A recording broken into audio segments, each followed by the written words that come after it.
Welcome to Mr. Hutchings History, where the past comes alive. Let's dive into today's story. Ever feel like history throws you curveballs? We're talking a city held hostage, supplies falling out of the sky, even candy bombers. Candy bomber. Yeah, you'll see. Okay, you've got my attention.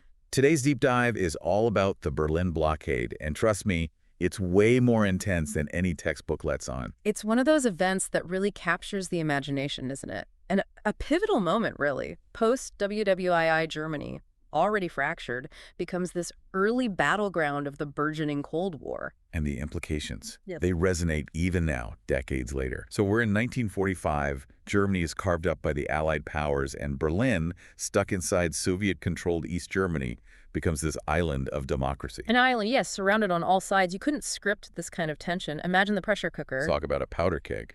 And historian Jean-Louis Gaddis said it best, Germany's fate was Europe's fate. This wasn't just about land, it was about the very soul of the continent. Which made the U.S. Marshall Plan so, well, provocative, right? You could say that again.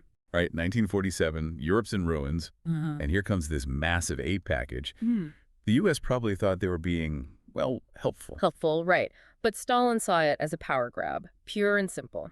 Now, there are historians, like William Appleman Williams, who argued that Stalin's fear of Western influence wasn't totally unfounded, you see. Oh, really? Why is that? Well, you have to consider the historical context. There was a lot of suspicion on both sides, a lot of competition. That's true. Regardless, introducing the Deutsche Mark in West Germany was the final straw. The final straw. To Stalin, this signaled a unified capitalist West Germany was imminent, and it directly challenged his vision. June 1948, he slams the door shut. The Berlin Blockade. Wow. So no more food, no more supplies, no more anything in or out of West Berlin by land. Exactly. Stalin was basically playing a high-stakes game of chicken. How did the West react? Did they back down? Not a chance. They decided if Stalin wanted to play hardball, they'd bring in the Air Force. Operation Vittles, also known as the Berlin Airlift, was their answer. Okay, Operation Vittles. That's either a brilliant code name or someone was really hungry. A bit of both, maybe. But what it meant was hundreds of thousands of flights over almost a year, ferrying everything West Berlin needed to survive. It was a logistical feat for the history books and a powerful symbol of defiance. It's incredible. And you can't forget those candy bombers dropping sweets for the kids. Oh, yeah, the candy bombers. It was a small gesture in the grand scheme of things, but talk about a glimmer of hope in a pretty dark time, don't you think? Absolutely. Arthur Schlesinger Jr. called the airlift a testament to the West's dedication to freedom, even in the face of adversity. But beyond the symbolism, the success of the airlift had huge GE implications, not just for Berlin, but for the entire world. So the Berlin Blockade, yeah, it wasn't just about keeping the lights on in West Berlin. Right. This was a turning point, you see. Okay. When the blockade failed, it sent shockwaves. Across the globe. Across the globe, exactly. So walk me through this. Okay. What were those shockwaves? What happened? Well, first, the division of Germany. It became permanent. Oh, wow. May 1949, two separate nations emerge. The Federal Republic in the West and the German Democratic Republic in the East. Okay. The Iron Curtain, right? Yeah. It was now a very real border. Wow. And with that division came two very different economic realities. Right, because we talked about the Marshall Plan in the West, They- bolstering West Germany. But what about the East? Weren't they left to fend for themselves? Not exactly. Okay. They became part of Comecon, Comecon. the Soviets' answer to the Marshall Plan. Ah, The okay. Council for Mutual Economic Assistance, centralized planning, emphasis on heavy industry, all geared toward a communist model. Fascinating. Two Germanys, two economic systems. Yeah. Talk about, like, a recipe for tension. Oh, absolutely. And it didn't stop there. It didn't. The Berlin Blockade, it essentially launched the world into full-blown Cold War mode. Wow. 1949, the same year those two Germanys become official, NATO was born. NATO. The message was clear. The West, we're going to stand united against any Soviet aggression. So it sounds like everyone was choosing sides at this point. They were. Did the Soviets just kind of sit back and accept this new alliance? Hardly. They responded in kind. Okay. 1955, the Warsaw Pact is formed, bringing Eastern European nations under Soviet influence into a counter-alliance. Okay. It was like watching two chess grandmasters setting up their pieces on a global board. Wow.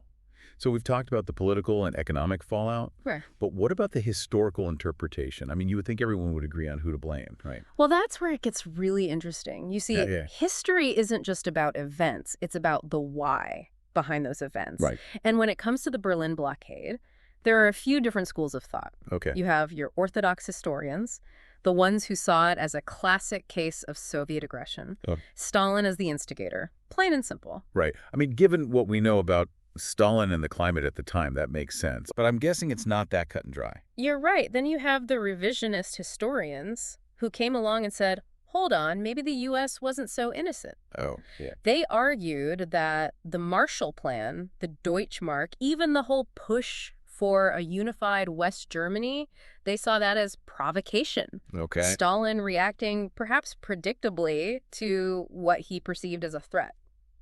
So, two sides to the same coin. Right. But it still sounds like we're talking about one side's fault or the other. Yeah. Wasn't there a more nuanced perspective? Exactly. That's where the post-revisionists come in. Okay. They said, hey, maybe it's not about blame at all. Oh, interesting. They saw the Berlin Blockade as this perfect storm of misunderstandings, Okay. miscalculations, and fear on both sides. So less about pointing fingers and more about understanding the complexities. Exactly. And then you have the Marxist historians who view all of this through the lens of class struggle and economic control. Right, of course. They would argue that the Berlin Blockade was an inevitable consequence of capitalism clashing with communism, each side vying for resources and dominance.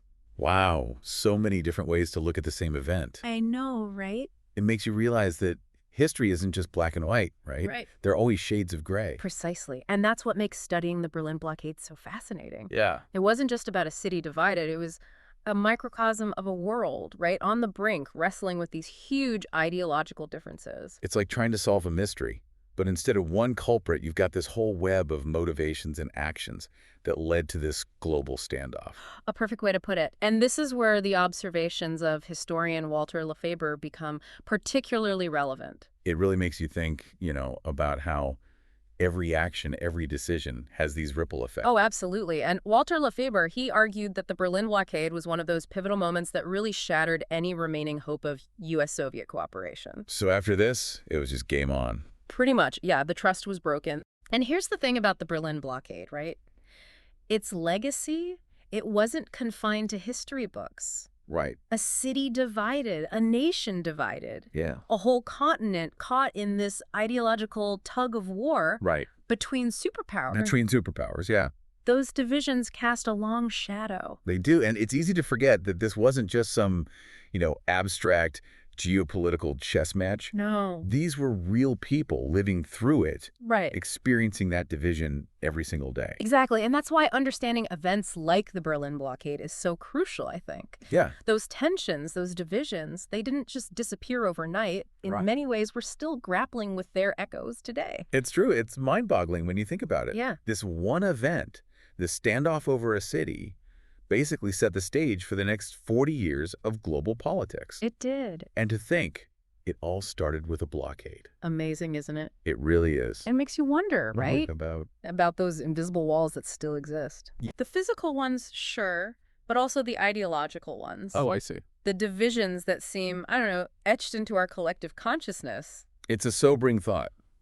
So the next time we're talking about international relations, we got to remember the Berlin Blockade, right? We do. It's this stark reminder that sometimes the biggest conflicts aren't fought on traditional battlefields, Right. but in the skies above them. And in the hearts and minds of people. It's true. Well said. It's a powerful image, a powerful lesson to carry with us as we navigate an increasingly complex world. Couldn't agree more. And that brings our deep dive on this event to a close. Fascinating stuff. It really was. Until next time. Thanks for listening to Mr. Hutchings History. Keep exploring, and we'll see you next time.